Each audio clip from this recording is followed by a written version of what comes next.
Você já sentiu o ar faltar, como se um peso invisível pressionasse seus pulmões contra a parede? Não é apenas um cansaço passageiro.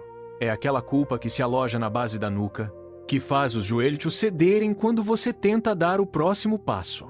Imagine carregar uma pedra que ninguém mais enxerga, enquanto o silêncio ao seu redor se torna ensurdecedor. Seus amigos olham e desviam o passo. O mundo continua girando, mas você está estagnado no centro de uma tempestade particular. E se eu te dissesse que esse vazio não é novo? Há milênios.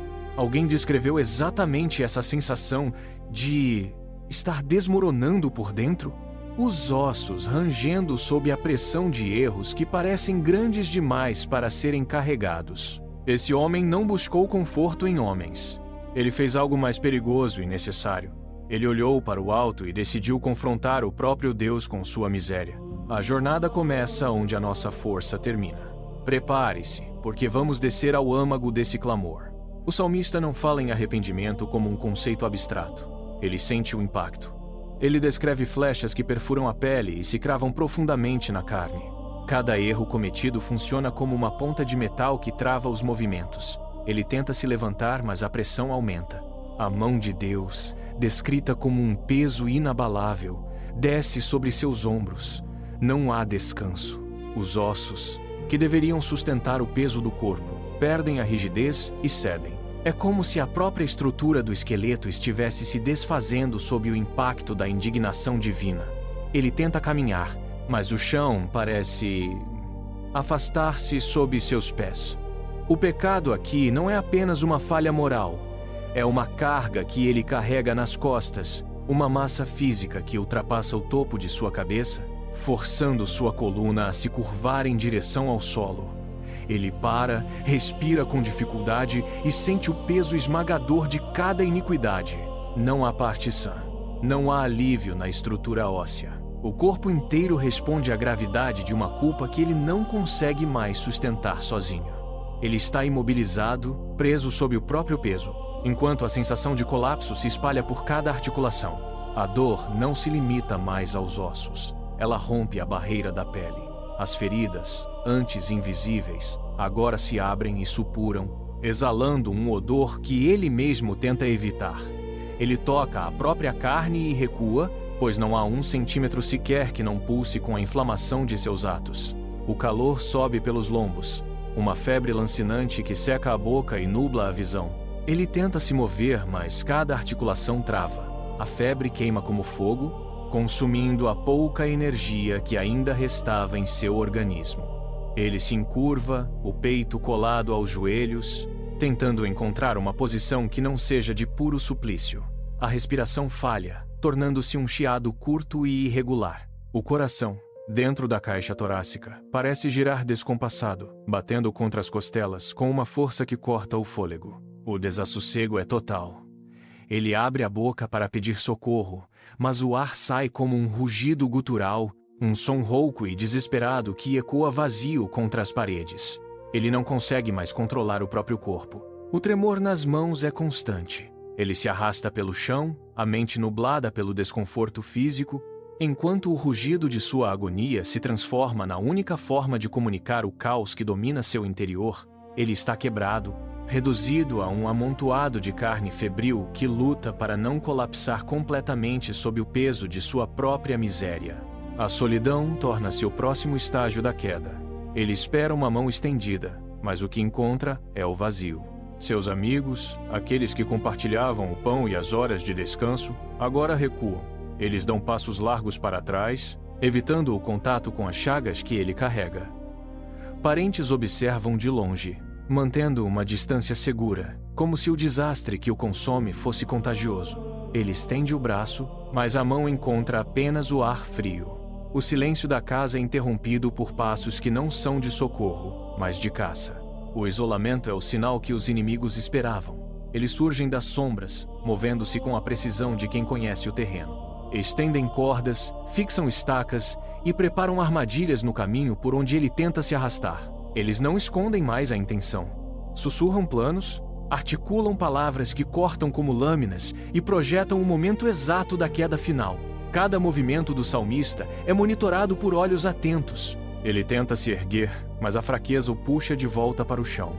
Os adversários cercam o perímetro, diminuindo o espaço ao seu redor, enquanto ele, sem aliados e sem forças, percebe que a rede de proteção que um dia o cercou foi completamente substituída por uma teia de emboscadas e perseguições incessantes. As vozes dos inimigos crescem ao seu redor.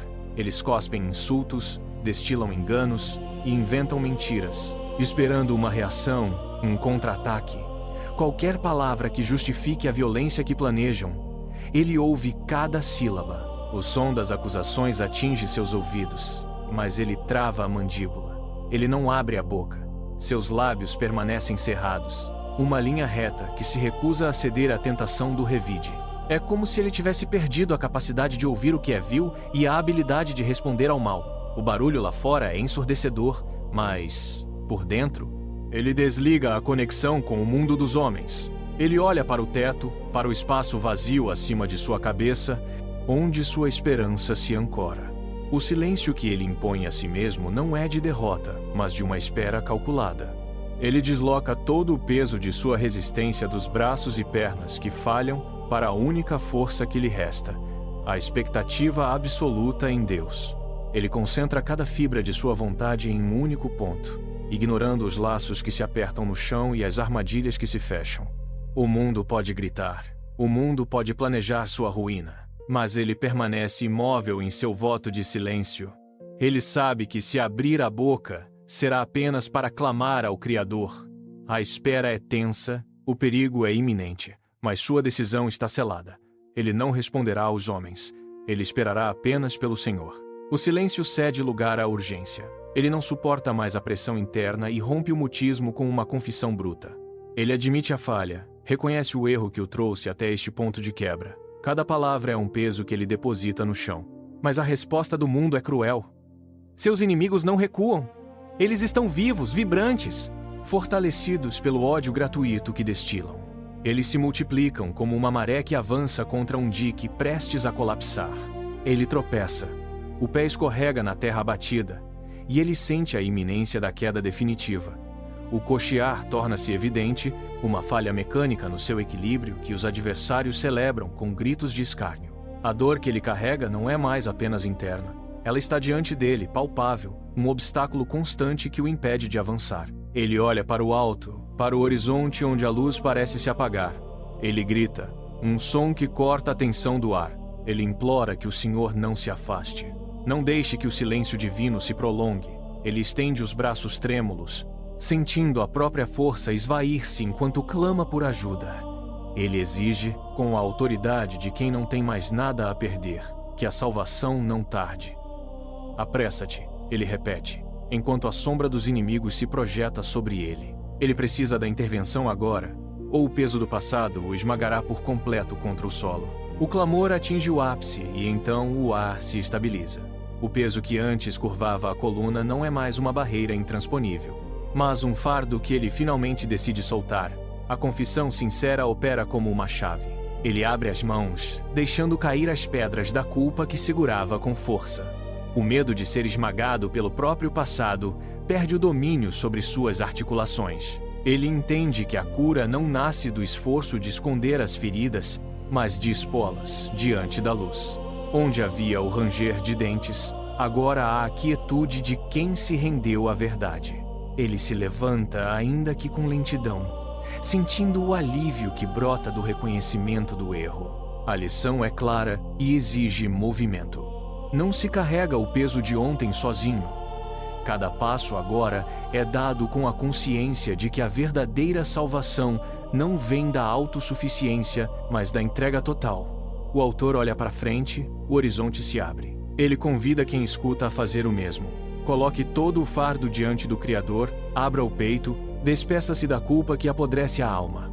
A restauração não é um destino distante, é o resultado imediato dessa rendição. Se este caminho de cura encontrou eco em sua própria jornada, acompanhe as próximas reflexões. Inscreva-se, fortaleça a base desta busca e mantenha o foco naquilo que realmente sustenta a vida diante de qualquer adversidade.